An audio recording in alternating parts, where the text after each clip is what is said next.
Hello students, welcome to Magnet Brains Hindi. मैं लाली वर्मा स्वागत करती हूँ आप सभी का मैग्नेट ब्रेन्स के हिंदी मीडियम चैनल पर। और साथ ही साथ ये आशा भी करती हूँ कि आप सभी स्वस्थ होंगे, खुश होंगे, प्रसन्न होंगे और बहुत ही ध्यानपूर्वक वीडियो भी देखेंगे। डियर स्टूडेंट्स, मैग्नेट ब्रेन्स एक ऐसा प्लेटफॉर्म जो देता है कक्षा 6वीं से 12वीं तक की ऑनलाइन स्कूल एजुकेशन एकदम फ्री। साथ ही साथ सभी प्रकार की प्रतियोगी परीक्षाओं के वीडियोस भी आप मैग्नेट ब्रेन्स पर फ्री देख सकते हैं। और इतना ही नहीं, यहाँ पर आप देख सकते हैं जैसे सभी प्रकार की प्रतियोगी परीक्षाओं में मैं बता दूं, जैसे NTSC, olympiad, IIT, JEE, NEET, UPSC, कहा सभी प्रकार की प्रतियोगी परीक्षाएं। तभी तो मैग्नेट ब्रेन्स है भारत का नंबर 1 प्लेटफॉर्म जो देता है ऑनलाइन एजुकेशन एकदम फ्री। डियर स्टूडेंट्स, इस वीडियो में हम करने वाले हैं वाक्यों की चर्चा। वाक्य क्या होते हैं, पहले तो हम जानेंगे कि आखिर वाक्य है क्या, वाक्य बनता कैसे है। उसके बाद देखेंगे क्या इनके भी कोई टाइप्स होते हैं या भेद होते हैं, या ये भी अलग अलग प्रकार के होते हैं। बिल्कुल, ये अलग अलग प्रकार के होते हैं, जैसे अर्थ के आधार पर वाक्य भेद, रचना के आधार पर वाक्य भेद। तो आज जो टॉपिक लेकर मैं आई हूं वो है अर्थ के आधार पर वाक्य भेद, जिसके दौरान हम देखने वाले हैं कि अर्थ के आधार पर वाक्य भेद भी कितने होते हैं, 8 प्रकार के। अब आप सोच रहे होंगे ओहो, एक तो इनके 2 भेद, अब इसके भी 8। वो सब आप जानते हैं, सभी प्रकार के वाक्यों का प्रयोग करते हैं आप और हम सभी, क्योंकि हम अपने विचारों का आदान प्रदान, चाहे वो खुशी हो, दुख हो, गंभीर विषय हो, डरावनी कोई चीज़ हो, या भयानक सी कोई बात हो, या घटना या किसी दुर्घटना की हम जब चर्चा करते हैं तो जिस प्रकार की भावाव्यक्ति हमारे द्वारा की जाती है, उन्हीं वाक्यों की चर्चा आज हम करने जा रहे हैं। क्योंकि हम करते तो सभी प्रकार के वाक्यों का प्रयोग है, परंतु संभवतः हमें ये पता नहीं रहता कि अच्छा तो इन्हीं को ये कहते हैं। बस आज हम वही जानेंगे। आज आप इस वीडियो में यही देखेंगे कि यदि किसी से प्रश्न किया जाए तो कौन सा वाक्य होता है, यदि एकदम यूनिवर्सल ट्रुथ की हम बात करें कि जो है सत्य है, या जो सही वाक्य होते हैं उनको क्या कहते हैं, यदि नाम किसी से पूछ रहे हैं या किसी प्रकार का प्रश्न किया जा रहा है तब किस प्रकार के वाक्य होंगे। मान लीजिए कोई हमारे घर आया और हमने हार्दिक उसकी स्वागत किया तो वो किस प्रकार के वाक्य होते हैं। ठीक है, जब किसी को हम विश करते हैं, चाहे वो बर्थडे विश हो या किसी त्यौहार की, ईद, दिवाली है, जिसकी भी हम शुभकामनाएं देते हैं, या फिर कोई कहीं टूर पर जा रहे हो, है ना, तब भी हम उनको बहुत सारी बात करते हैं ना, आपकी यात्रा मंगलमय हो। ये सब हम वाक्यों का प्रयोग करते हैं, सभी प्रयोग करते हैं। बस आज इस टॉपिक में, इस विषय में, अर्थात इस वीडियो में हम जानेंगे उनके नामों को और देखेंगे उनके उदाहरणों को, ताकि और भी आपको क्लियर हो जाए और आप अर्थ के आधार पर वाक्य भेदों को बहुत अच्छे से समझ पाएं। अब आप सोच रहे होंगे मैम 8 भेद हैं, कैसे याद रखेंगे? यूं याद रख लेंगे आप। आइए आइए मेरे साथ एक बार पुनः मैं आप सभी का स्वागत करती हूं मैग्नेट ब्रेन्स पर। शब्दों का सबसे पहले हम देखेंगे कि आखिर वाक्य क्या है, जो आप जानते हैं, बस उसी को हम परिभाषित करते हैं यहां पर कि शब्दों का व्यवस्थित रूप, और वो भी व्यवस्थित होगा तब जाकर वाक्य कहलाएगा। कोई भी शब्द कहीं भी रख दिए जाएं, जैसे कि पेन, नाना, चाबी, खेत, स्कूल, और इनको साथ में रख दिया जाए, क्या ये वाक्य कहलाएगा? और है भी हो?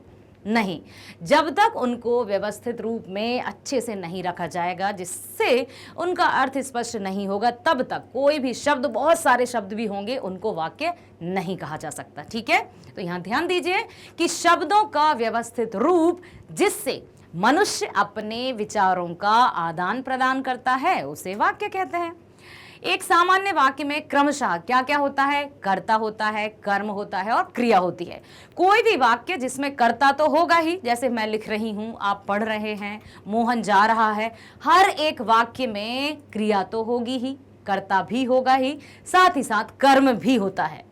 अब कर्म के लिए ऐसा है कि क्रियाओं को 2 कैटेगरी में डिवाइड किया गया है। एक होती है सकर्मक क्रिया, दूसरी होती है अकर्मक क्रिया। ठीक है, तो जिन वाक्यों में सकर्मक क्रिया का प्रयोग होगा तो वहां कर्म होगा, जिन वाक्यों में अकर्मक क्रिया होगी वहां कर्म नहीं होगा। इट मीन्स कि हम क्या कह सकते हैं कि वाक्यों में कर्ता और क्रिया तो सभी वाक्यों में होते ही हैं, लेकिन जहां पर सकर्मक क्रिया होगी वहां कर्म भी होगा। ठीक है, वाक्य भेद होते हैं 2 प्रकार के। एक होता है अर्थ के आधार पर वाक्य भेद और दूसरा होता है रचना के आधार पर वाक्य भेद। इनमें आप सुन लीजिए। देखिए, अर्थ के आधार पर मीन्स जो भी वहां लिखा है उसके आधार पर हम समझते हैं कि सामने वाले जो भी व्यक्ति हैं हमसे क्या कहने की कोशिश कर रहे हैं या क्या बताना या क्या जताना चाहते हैं, तो ये होगा अर्थ। जैसे मान लीजिए हमने आपसे पूछा कि आपका नाम क्या है। अब आप इस वाक्य के अर्थ को जानकर ही तो अपना नाम बताएंगे, या फिर यूं क्वेश्चन मार्क लेकर खड़े हो जाएंगे कि क्या है ना। समझ में आया कि सपोज हम कहें कि यदि आप मेहनत करेंगे तभी सफल होंगे, आप सोचेंगे हाँ बिल्कुल सही कह रहे हैं, ठीक है। तो ये हम अर्थ के आधार पर वाक्यों को, जो भी वाक्य होंगे उनका जो अर्थ होता है उसी के आधार पर वाक्यों को कैटेगराइज किया गया है। साथ ही साथ एक और है रचना के आधार पर वाक्य भेद। रचना के आधार पर वाक्य भेद है उनकी बनावट के आधार पर कि किस तरह से लिखे जाते हैं, उनके अर्थों में कोई परिवर्तन नहीं होता, चाहे उनको किसी भी वाक्य से किसी भी वाक्य में परिवर्तित कर दिया जाए। ये 3 प्रकार के होते हैं जो आप जानते हैं, सरल, संयुक्त और मिश्र। तीनों भेद जो वाक्य में सपोज कि जो सरल वाक्य है यदि हम उसको संयुक्त में बदलेंगे तो उसके अर्थ में कोई परिवर्तन नहीं आएगा। थोड़ा सा रचना के आधार पर उनके बनावट में तो अंतर आ जाएगा कि पहले हम लिख रहे हैं कि मोहन लिख रहा है, सरल, और मान लीजिए कि संयुक्त कैसे होता है, 2 या 2 से अधिक सरल वाक्यों से मिलकर संयुक्त बनता है। तो मोहन लिख रहा है और राम जा रहा है, तो हम क्या कहेंगे, मोहन लिख रहा है और राम जा रहा है। अर्थ वही है, उनका अर्थ सेम ही है, जो सिंगल था तब भी या सरल था तब भी और उसको संयुक्त में बदल दिया तब भी, ठीक है। तो रचना के आधार पर जो वाक्य होते हैं वो सिर्फ और सिर्फ उनकी बनावट में अंतर आता है, बाकी अर्थ में कोई भी अंतर नहीं आता। जबकि अर्थ के आधार पर जो वाक्य भेद होते हैं उनके अर्थ में ही मेन जो होता है उसका अर्थ वो छुपा रहता है, ठीक है। आइए एक बार फिर से आप ध्यान से सुन लीजिए कि शब्दों का व्यवस्थित रूप जिससे मनुष्य अपने विचारों का आदान प्रदान करता है उसे वाक्य कहते हैं। एक सामान्य वाक्य में क्रमशः कर्ता, क्रिया और कर्म, कर्म कब रहेगा, जब सकर्मक क्रिया रहेगी, ठीक है। वाक्य के मुख्यतः 2 अंग माने गए हैं। फिर है दूसरा कि किस तरह से हम वाक्य को और परिभाषित कर सकते हैं। 2 या 2 से अधिक पदों के सार्थक समूह को पद समझते हैं। पद का अर्थ होता है जब कोई भी शब्द किसी भी वाक्य में प्रयोग लाया जाए तब वही शब्द पद बन जाता है। यदि शब्द अकेला लिखा है, जैसे पेन, मोबाइल, चश्मा अकेले लिखे हैं, ये स्वतंत्र रूप से हैं तो ये शब्द हैं। यदि इन्हीं शब्दों का वाक्यों में प्रयोग किया जाता है तब वही शब्द क्या बन जाते हैं, पद। तो यहां देखिए ध्यान से, 2 या 2 से अधिक पदों के सार्थक समूह, सार्थक समूह मतलब समझते हैं ना, जिनका अर्थ हो अर्थात अर्थ सहित, ठीक है, समूह को जिसका पूरा अर्थ निकलता हो वाक्य कहते हैं। उदाहरण के लिए सत्य की विजय होती है, ठीक है, एक वाक्य है क्योंकि इसका पूरा अर्थ निकलता है किंतु सत्य विजय होती। सपोज इसी को लिख दिया जाए कि सत्य विजय होती है, आप कहेंगे मैडम कौन सी भाषा बोलती ठीक है। तो ये जो है कि जब तक इनका सार्थक अर्थ नहीं निकलेगा तब तक वो वाक्य नहीं कहा जा सकता, अर्थात इसका जिसका अर्थ निकले वही होता है। अब देखिए कि अर्थ के आधार पर वाक्य होते हैं 8 प्रकार के। सबसे पहला जो वाक्य है वो है विधानवाचक वाक्य। आपने ये शब्द सुना है, विधान, कहते ना भाई ये तो विधि का विधान है, जो है सो होकर रहेगा, अर्थात सत्य, यूनिवर्सल ट्रुथ। या फिर हम ऐसे कह सकते हैं कि जो वाक्य सही हो, जिनका पॉजिटिव अर्थ हो, उनको विधानवाचक वाक्य के अंतर्गत रखा जाता है। नेक्स्ट है निषेधवाचक। निषेध का मतलब होता है मना, नहीं, मत। इसको नकारात्मक वाक्य भी कहा जाता है। किसको? निषेधवाचक को नकारात्मक वाक्य भी कहते हैं, जिसमें मना किया जाए, जैसे यहाँ आना मना है, कक्षा में शोर मत करो, ठीक है, बाहर मत जाओ। जहां पर मना हो या नहीं जैसे शब्दों का प्रयोग होता है वहां पर निषेध, एकदम मना ही की जाती है, तब वहां निषेधवाचक या फिर नकारात्मक वाक्य होते हैं, ठीक है। नेक्स्ट है प्रश्नवाचक, जिनमें प्रश्न पूछे जाते हैं, क्या, कब, कौन, कहां, कैसे, ये सब होते हैं प्रश्नवाचक। नेक्स्ट है विस्मय आदि वाचक। विस्मय आदि वाचक समझते हैं विस्मय, आश्चर्य, जिन वाक्यों में जैसे हर्ष, शोक, करुणा या अत्यधिक जो अनुभूति है, गहरी अनुभूति का, जो हाँ, उफ, हे भगवान, आहा, वाह, इस तरह के प्रयोगों का, और साथ ही साथ जहां किया जाए विस्मय आदि जो चिन्ह होता है उसका प्रयोग। ठीक है, नेक्स्ट है आज्ञावाचक। ठीक है, आज्ञावाचक में क्या होगा, और आज्ञावाचक वाक्यों में ऐसे वाक्य शामिल होते हैं जो हम किसी को ऑर्डर देते हैं, जैसे जाओ मुझे पानी भर कर लाओ, या फिर हम कहें कि बाहर जाकर खड़े हो जाओ, और साथ ही साथ इसमें प्रार्थना वाले वाक्य भी शामिल होंगे। सपोज हम किसी से कहें कृपया पधारिए, यहाँ बैठिए, तब भी ये आज्ञावाचक में ही आएंगे। ठीक है, नेक्स्ट है इच्छावाचक। इच्छावाचक का क्या अर्थ है, जहां विश दी जाती है, जैसे हमारी इच्छा, दीर्घायु भव, दिवाली की हार्दिक शुभकामनाएं, आपकी यात्रा मंगलमय हो, इस तरह से इच्छावाचक। संकेतवाचक, संकेत, ठीक है, इंडिकेट किया जा रहा है, अर्थात यदि ऐसा होगा तभी वैसा होगा। तो यहाँ जो मिश्र वाक्य है ना वो उसमें आ सकता है। तो संकेतवाचक को शर्तवाचक भी कहते हैं, जैसे निषेधवाचक को क्या कहते हैं, नकारात्मक, है ना, वाक्य भी कहते हैं। उसी तरह से संकेतवाचक को शर्तवाचक भी कहते हैं, जैसे यदि हम मेहनत करेंगे तो सफल जरूर हो जाएंगे, यदि वर्षा अच्छी हुई तो कृषि या खेती भी या उपज भी अच्छी होगी, एक दूसरे पर जो डिपेंडेंट हो। संकेत किया जा रहा है कि यदि ऐसा होगा तभी वैसा होगा। कभी कभी ऐसा होता है ना कि दोस्तों में या मित्रों में ये होता है कि यदि तुम स्कूल जाओगे तभी मैं स्कूल जाऊंगा, ये भी संकेतवाचक है कि हमने संकेत दे दिया है कि यदि वैसा कार्य होगा तभी वैसा कार्य हो पाएगा। ठीक है, नेक्स्ट है संदेहवाचक। अब संदेह का अर्थ क्या है, संदेह का यहाँ अर्थ है डाउट। संदेह की जैसे नहीं कि थोड़ा सा हमें जहाँ पॉसिबिलिटीज हो, संभवता दिखाया जाए, जैसे कि शायद आज बारिश हो, संभवतः आज विद्यालय की छुट्टी हो क्योंकि बारिश बहुत हो रही है। तो जहाँ पर संभावना दिखाई जाए, जहाँ पर एकदम श्योरिटी ना हो, वहाँ पर संदेहवाचक या जो डाउटफुल जो वाक्य रहते हैं उनको संदेहवाचक कहते हैं। क्लियर हुआ? ठीक है, सबसे पहला है विधानवाचक, मेरे साथ दोहराइए। सबसे पहला है विधानवाचक, फिर है निषेधवाचक, फिर है प्रश्नवाचक, आज्ञावाचक, विस्मयादिवाचक, इच्छावाचक, संकेतवाचक और संदेहवाचक। ठीक है, इसको आप चाहें तो एक ट्री के फॉर्म में बना लीजिए, या एक टेबुलर फॉर्म दे दीजिए, या फिर अपने मस्तिष्क में जैसे ये जो फर्स्ट लेटर्स होते हैं, जैसे हमने साइंस में याद किए थे विगब्योर, या फिर ये जो हम नाम याद करते हैं, इस तरह से। बाकी इनमें नहीं याद करने वाला तो नहीं, आप 1 मिनट में तो आप याद कर ही लेंगे, क्योंकि ये वाक्य आप जानते हैं। विधानवाचक है, निषेधवाचक है, प्रश्नवाचक है, विस्मय आदिवाचक है, फिर आज्ञावाचक है, फिर इच्छावाचक है, फिर संकेतवाचक है, फिर संदेहवाचक है। ठीक है, ऐसा नहीं है कि हम बिल्कुल जो हाँ पहला जो है और दूसरा उनका यहीं रखिए, बाकी आप याद कर लीजिए। विधानवाचक, निषेधवाचक, प्रश्नवाचक, विस्मयादिवाचक, आज्ञावाचक, इच्छावाचक, संकेतवाचक, संदेहवाचक याद हो गए। ठीक है, चलिए अब चलते हैं हम एक एक की परिभाषा की ओर और उनके उदाहरणों की तरफ, तो आपको और बहुत अच्छे से समझ में आ जाएंगे।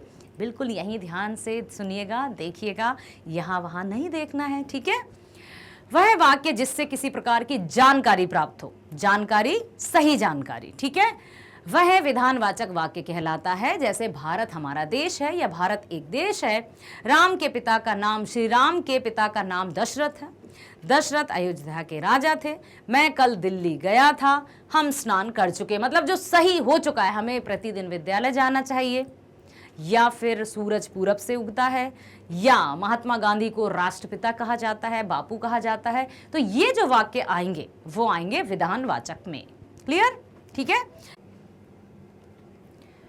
अब चलते हैं हम दूसरे वाक्य की तरफ, जो है निषेधवाचक वाक्य।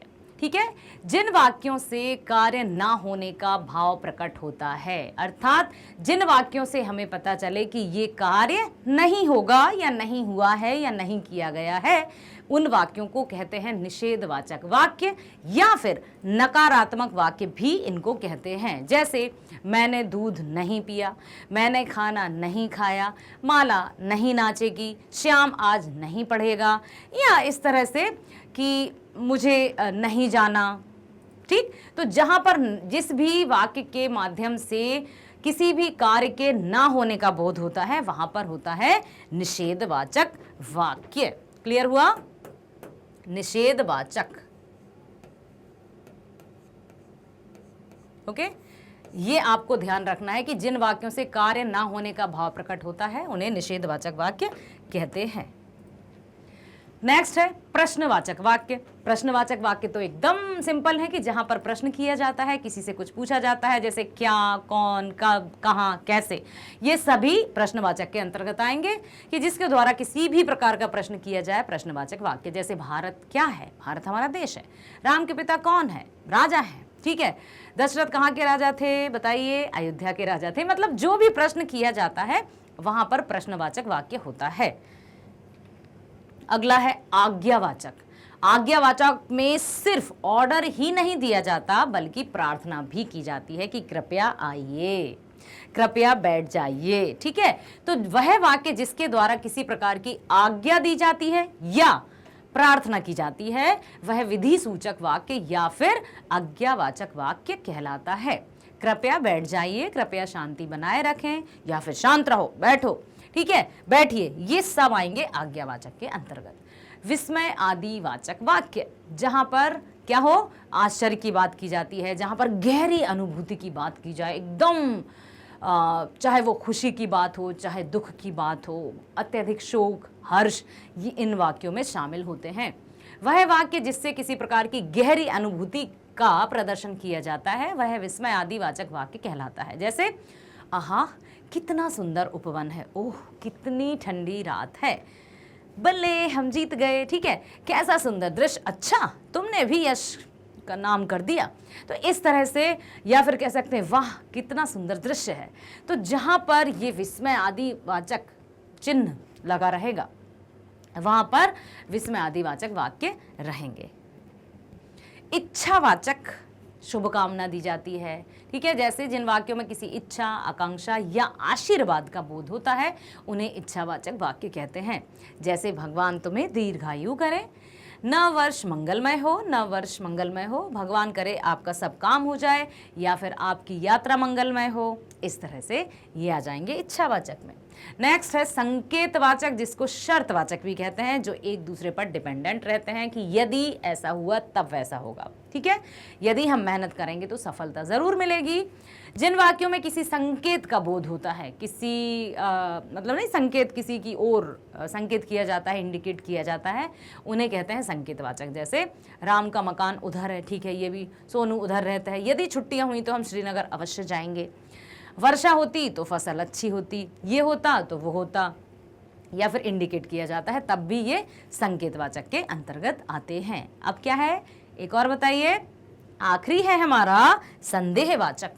संदेहवाचक मतलब जहां कुछ डाउट हो, जिन वाक्य में किसी भी प्रकार की संभावना और संदेह का बोध होता है उन वाक्यों को संदेहवाचक वाक्य कहा जाता है। जैसे आज मौसम बिगड़ सकता है, बिगड़ गया या बिगड़ेगा अलग आएगा, लेकिन सकता है, जहां पर संभावना दिखाई जाती है वहां संदेहवाचक रहते हैं। ठीक है, शायद आज राधा स्कूल नहीं जाएगी, संभवतः वह सुधर जाए, वह शायद आए, शायद मैं बाहर चला जाऊंगा, है ना। इस तरह से जहां संभवता या पॉसिबिलिटीज दिखाई जाती है वे होते हैं संदेहवाचक वाक्य।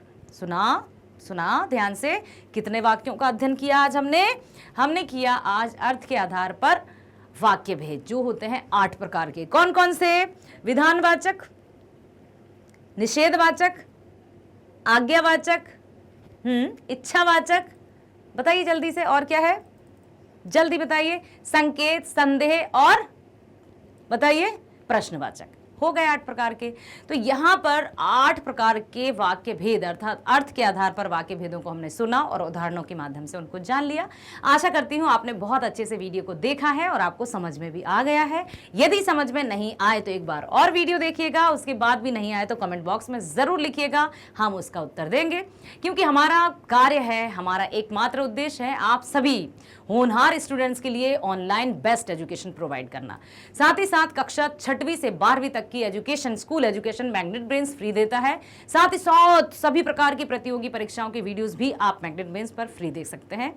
यहां बता दूं मैं आपको कि आप अपने विषय के जो वीडियोस हैं वो दोनों मीडियम्स में देख सकते हैं। आप चाहें तो हिंदी मीडियम में भी देख सकते हैं और सीबीएसई या एमपी बोर्ड इंग्लिश मीडियम में भी देख सकते हैं। ठीक है, अब बात की जाती है कि सभी विषय, ऐसा नहीं कि मैं सिर्फ हिंदी की बात कर रही हूँ, सभी विषय के वीडियोस आप देख सकते हैं। हिंदी, अंग्रेजी, गणित, विज्ञान, सामाजिक विज्ञान, सीनियर सेकेंडरी की यदि हम बात करें तो भौतिक विज्ञान, रसायन विज्ञान, सभी प्रकार के वीडियोस आप हिंदी मीडियम और इंग्लिश मीडियम में देख सकते हैं। आप किसी भी वीडियो को देखने के लिए आपको क्या करना पड़ेगा, जैसे कोई सा आप टॉपिक देखना चाहते हैं स्पेसिफाई करके कि मुझे तो सिर्फ यही पढ़ना है, तो आप सबसे पहले जाएंगे उस पर। ठीक है, किस पर? अपने वीडियो पर। जैसे हिंदी क्लास 10th आपको देखना है, just click on that. Click करते ही आपके सामने वो वीडियो आ जाएगा। वीडियो क्लिक होने के बाद आप जाएंगे प्लेलिस्ट पर। प्लेलिस्ट पर जाते ही आपको उस वीडियो से संबंधित संपूर्ण जानकारी दी जाएगी। सभी प्रकार के टॉपिक्स को यहाँ पर वेल ऑर्गेनाइज तरीके से रखा गया है ताकि आपको किसी भी प्रकार की असुविधा ना हो। जैसे कि आपको पाठ्यक्रम देखना है या फिर आपको एनसीईआरटी समाधान देखना है, पाठ का सारांश देखना है, बहुविकल्पीय प्रश्न देखना है, वन शॉट रिवीजन देखना है, जो भी आपको देखना है जस्ट क्लिक करिएगा, आपके सामने वीडियो आ जाएगा। मान लीजिए आपको देखना है पाठ्यक्रम, क्योंकि पाठ्यक्रम जरूरी है, सबसे प्रथम सीढ़ी है। जब तक हम पाठ्यक्रम नहीं देखेंगे हमें क्या पता चलेगा कि हम क्या पढ़ने वाले हैं। तो पाठ्यक्रम का वीडियो देखिए।